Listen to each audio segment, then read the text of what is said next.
Glória a Deus, meus irmãos. É, Graças a Deus por mais uma oportunidade que tem nos concedido nessa oportunidade estamos dando continuidade aqui à leitura bíblica. Meu nome é Rogério e nós vamos estar fazendo a leitura de número 21, referente a Gênesis 46, 47, Mateus 14, de 1 a 21 e Salmo 18, de 1 a 15. Então vamos começar com oração, que o Senhor venha nos abençoar e que Ele venha nos trazer efetividade nesse propósito, que nós possamos alcançar vitórias da parte dEle. Amém? Ó Deus amado, te agradecemos, Senhor, por essa oportunidade que o Senhor nos dado. Que o Senhor venha abençoar essa nova oportunidade de estarmos aqui, Senhor, nessa leitura bíblica.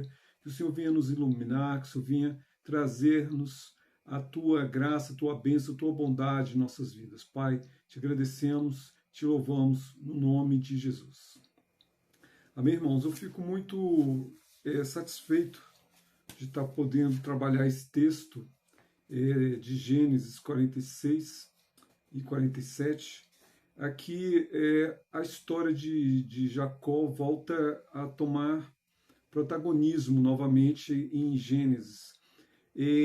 O patriarca Israel, Jacó, ele foi um homem realmente provado por Deus e a sua vida assim traz para nós realmente reflexões que a gente pode aplicar na nossa própria realidade. A gente entende que Deus ele se manifestou àqueles homens ali naquele momento e falou com eles, deu missões para cumprir, e a verdade é que estudar a história desses homens, eles traz para nós realmente lições para a nossa vida. E o mais importante, numa leitura bíblica, por mais que nós já temos passado diversas vezes pelo mesmo texto, a gente entende que ela sempre traz lições para nós aplicarmos, e é isso que nós precisamos tirar desse texto. E eu acho que esses dois capítulos são muito ricos, tem muitos aspectos assim importantes que a gente pode tirar lições para nós.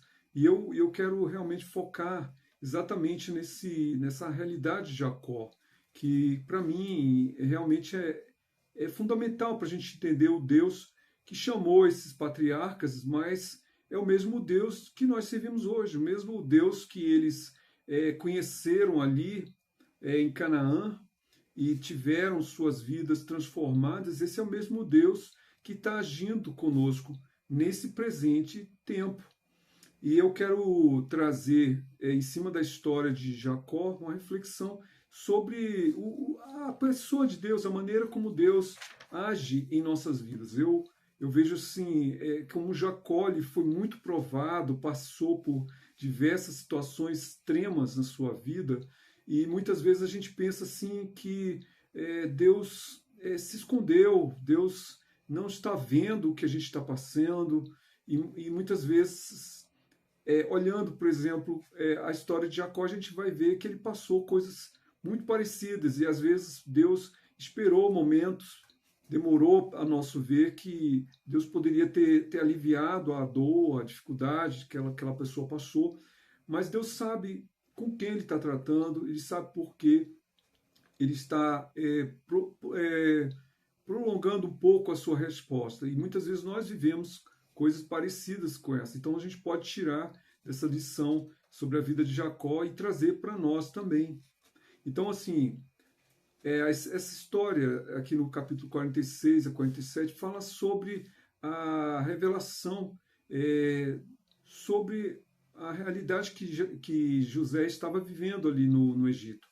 A princípio, Jacó estava vivendo um luto sobre o seu filho José, porque foi isso que os seus demais filhos trouxeram para ele, que José havia sido devorado, morto por animal, e essa história se prolongou por muitos anos, até que aqui no final do capítulo 45, Jacó recebe a notícia de que José havia estava vivo, sendo que realmente os irmãos sabiam muito bem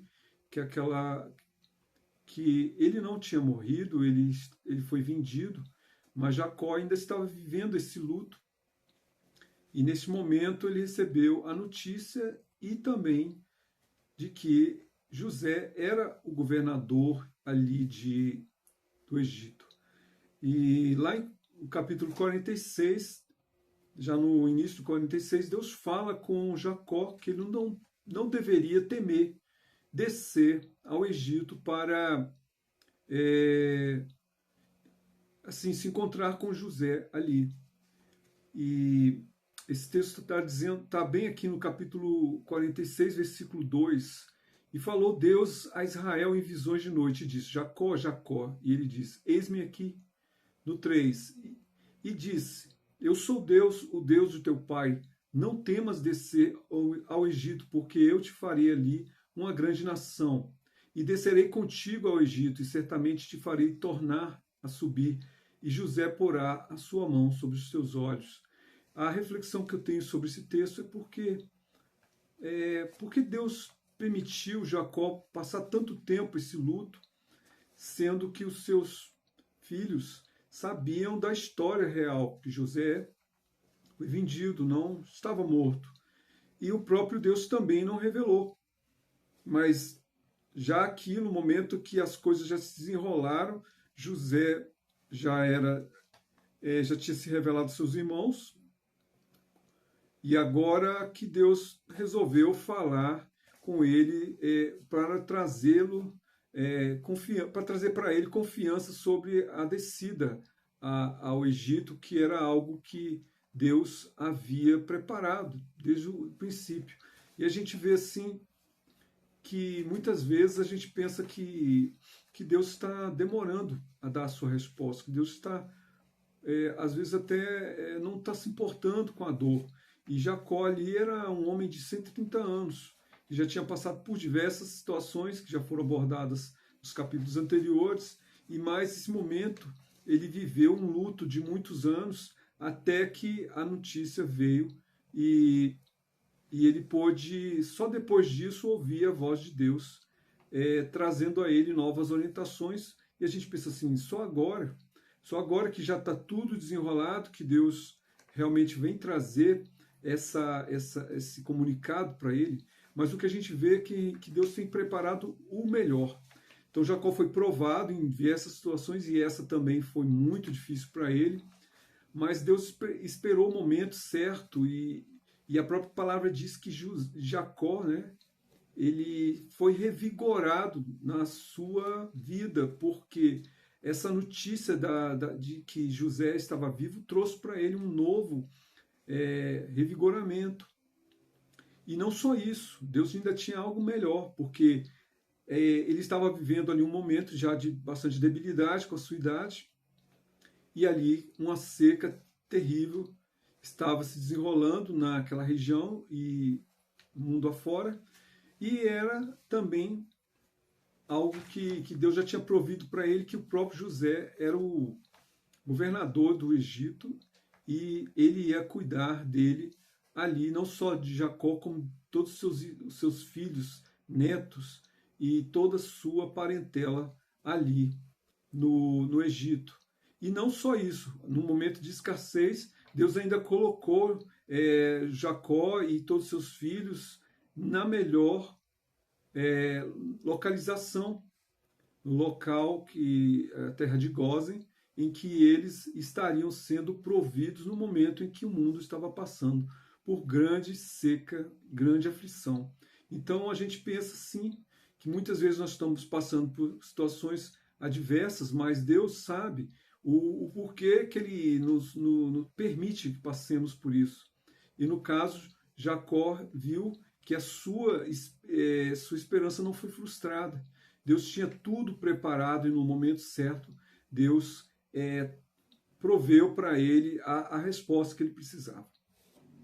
Então, no capítulo 46, a gente ainda tem aqui, antes dele descer para o Egito, Deus coloca aqui, através do capítulo 46, toda a genealogia de Jacó, e conta-se que Deus saiu com ele 66 pessoas, mais os 4 que estavam ali no Egito, que era José, a sua esposa, e seus 2 filhos, Efraim e Manassés. Então foram 70 pessoas da genealogia de Jacó.